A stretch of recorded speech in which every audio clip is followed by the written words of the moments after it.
No, it's good. It's a good segue. Band of Brothers, when I got cast to do Band of Brothers, they invited all the actors into the production office to watch videos of the various interviews they'd already done of the various soldiers, veterans.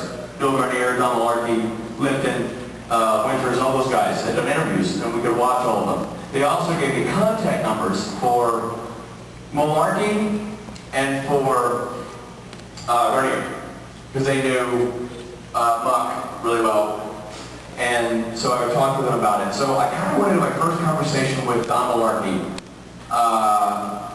with limited information about my character. The information that I had from the script was that he was from Florida, nice guy. That's pretty, very broad strokes.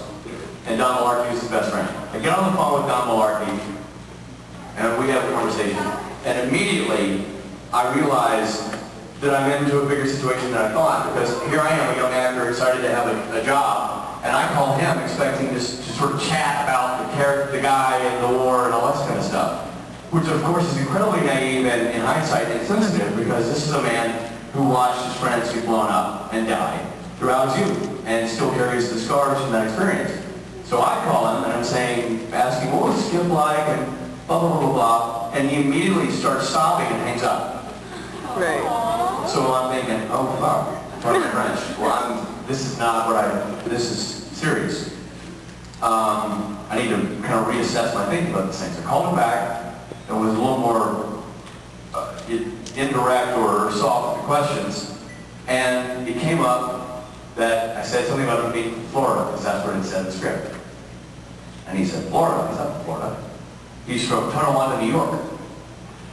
New York! New York, exactly. So Tonawanda, New York, and I said, okay, well that's different. So I took that information, and I decided I would track down his family to see if I could talk to the Mucks.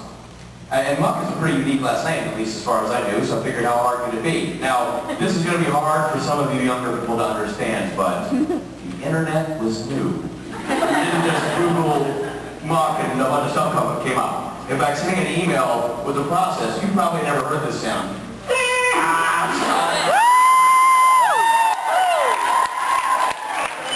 But email usually comes with a sound, not just it used to be a whole process. So I went and found the yellow pages or the white pages of Tonawanda, New York, and called a couple of Muck families. All of whom were gracious enough to call me back, but tell me they had no idea what I was talking about. So I sent an email to the Chamber of Commerce of the city of Tonawanda, explaining what we were doing and asking if they could link me to anybody in the family. I go to England, I do boot camp. I come back from boot camp, and I've got an email from a woman named Eileen O'Hara. And Eileen O'Hara says, hey, I'm Skip Muck's niece. Somebody called my mom, Ruth LaFleur, who's married, and was talking about, said you wanted to get in touch with us about a miniseries, what's going on? So I called her, I said, I'm Richard Speight, I'm playing your uncle in the miniseries Band of Brothers. And she says, what's Band of Brothers? I said, they're doing a miniseries of the book, Band of Brothers. And she says, what's the book, Band of Brothers? And I said, you don't know that there's a best-selling historical novel that your historical text that has your uncle prominently featured? She says, no. And she said, we don't even know, we've been for 30 years wondering, we don't even know how he died. We don't know anything about what happened to him. And I said, you're kidding me. She says, no. I said, okay, well, let me send you the book. Because I didn't want to be the guy to say he got hit by a German 88 and just basically dissipated, So I sent the family a couple of copies of the book, and I talked to Ruth, and I said, just read it, read the whole book. Don't just read how he died. Read everything that he accomplished, and then it will help you appreciate. It was really fresh to him. It was still it was her brother. They were super close. And so I sent the books. They read it. Then they recontacted me, and that's when we started our dialogue. And so they sent me copies of the Western Union telegram announcing his death, and some other letters we wrote back and forth. One letter that didn't get opened because it was marked deceased and sent back. We talked a lot about girlfriend at the time, a woman named Tanner, and basically had a dialogue that went over the 9 months that we were making the miniseries. Two things that were interesting about that is we were doing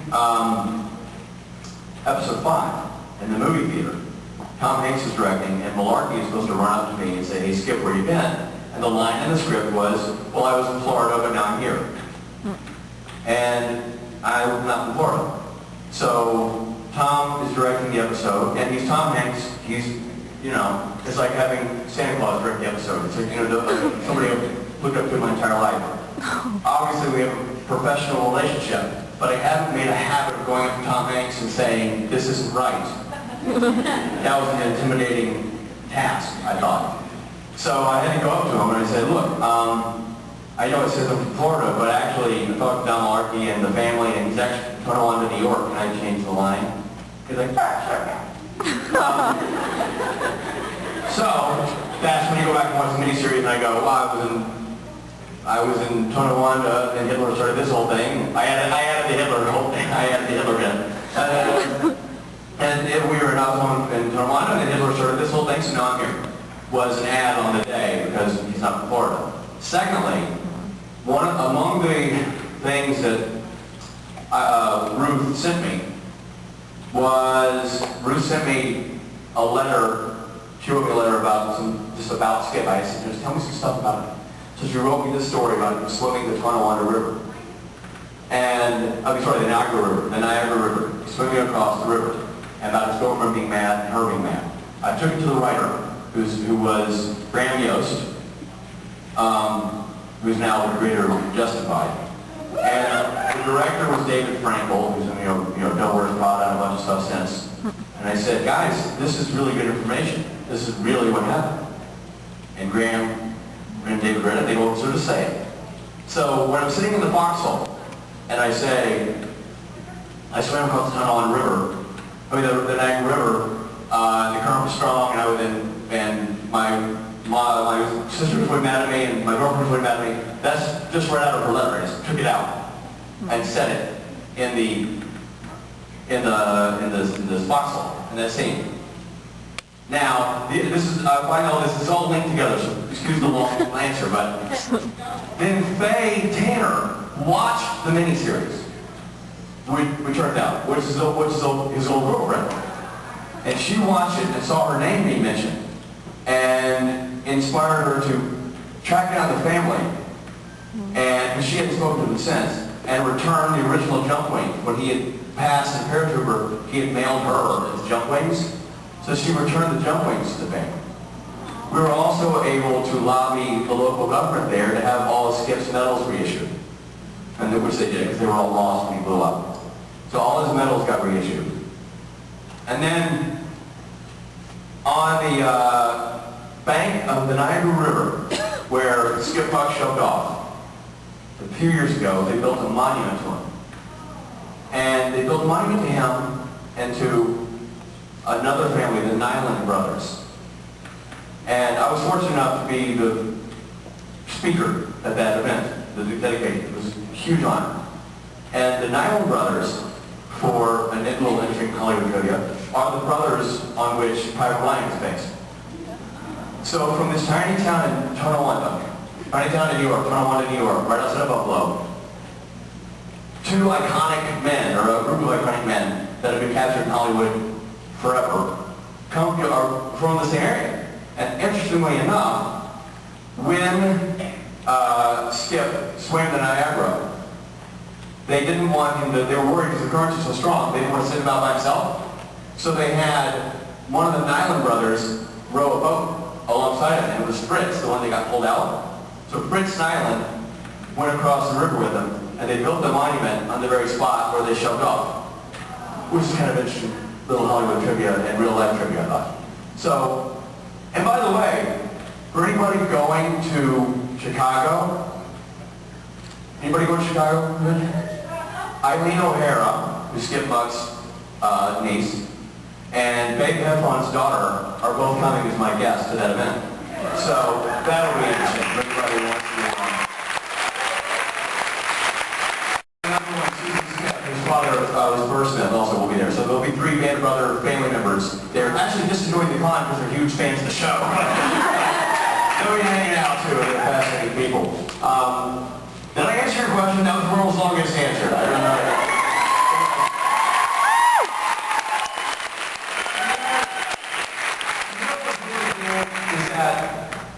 I got to meet Ruth and Pete, her husband, and that family. And the first time Ruth LaFleur ever got on an airplane was to go to 101st Airborne Reunion after we made the miniseries, so she could meet all the best friends that her brother told her all about in letters and everything else. It was really a pretty awesome, auspicious event to be involved with. And I'm still close to that family to this day. Wow. And with that, I know. Listen, you people, I'd rather be here with you people today than with the best people in the world. I mean that.